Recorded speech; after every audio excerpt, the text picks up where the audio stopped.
Jail भरो तहरीक PTI की तरफ से शुरू की गई है और कल से रावलपिंडी पीटीआई जो वो गिरफ्तारियां देगी, तो कैसी तैयारियां इस हवाले से? हम लोग की तैयारियां बिल्कुल अच्छी हैं। हम लोग खुद सबसे पहले जो है जाके गिरफ्तारी देंगे। हम अपने भाइयों के साथ सफ़े अव्वल पे खड़े होंगे।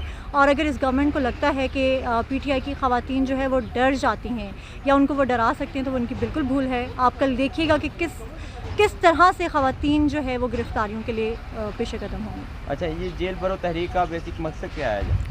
देखिए, हमारी हर तहरीक का, हर प्रोटेस्ट का यही मकसद होता है कि हमें साफ़ और शफाफ इलेक्शन चाहिए। हमने इस करप्ट निज़ाम को भगाना है। हम लोग इस मुल्क में होने वाले जुल्म के लिए ये सारी तहरीकें भी कर रहे हैं और ये सारे प्रोटेस्ट भी कर रहे हैं। ये लोग देख सकते हैं कि किस तरह आवाम बार बार अपने कप्तान की कॉल पर निकलती है और ख़ान साहब कॉल ना भी दें। आप देखें, अभी जब ख़ान साहब अदालत ही जा रहे थे तो माशाल्लाह से वहाँ पे पूरा जलसा हो गया था।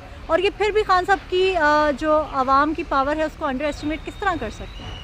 अच्छा, मौजूदा महंगाई के बारे में क्या कहेंगी? पीटीएम जिसने महंगाई के ऊपर मार्च करके वो हुकूमत का हिस्सा बने और खान साहब की हुकूमत को गिराया, लेकिन अभी महंगाई अरूज पर है, क्या कहेंगे इस हवाले से? देखिए, जो ये लोग महंगाई से इन लोगों को कभी फ़र्क नहीं पड़ा। जो ये लोग महंगाई की एक वो लेके आए थे अपने वो कंटेनर, वो भी सिर्फ एक ड्रामा था कि हम लोग शो करें, हमारे साथ आवाम है, ये है, वो है। आप यकीन माने कि वहाँ पे थर से बेचारे लोग 100 रुपए पे ये लोग लेके आए हुए थे और उन लोगों को ये भी नहीं पता था कि हम यहाँ पर आए क्यों हैं। तो इनके साथ तो वो आवाम है जिसपे ये लोग ख़रीद सकते हैं, जिन बेचारों को पता ही नहीं है कि हमने करना क्या है और कैसी चीज़ें हो रही हैं। तो वो सिर्फ़ और सिर्फ एक ड्रामा था वापस से हुकूमत में आने का। हम भी जानते हैं कि हुकूमतें कौन लेके आया है, किस तरह लेके आया है, किस तरह जो कल को बोलते थे कि हमने एक को घसीटना है, दूसरे को गिरेबान से पकड़ना है, आज वो एक ही टेबल पे बैठ के खाना खा रहे हैं। आवाम सब कुछ जानती है, आवाम को ये बेवकूफ़ नहीं बना सकते मज़ीद।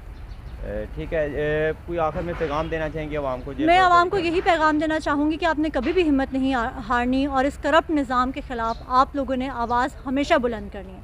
ख़ान साहब कहें या ना कहें, आपको कोई भी लीडर आके स्पून फीडिंग नहीं कर सकता। आपने अपने हक़ के लिए बोलना है, अपने पाकिस्तान के लिए बोलना है।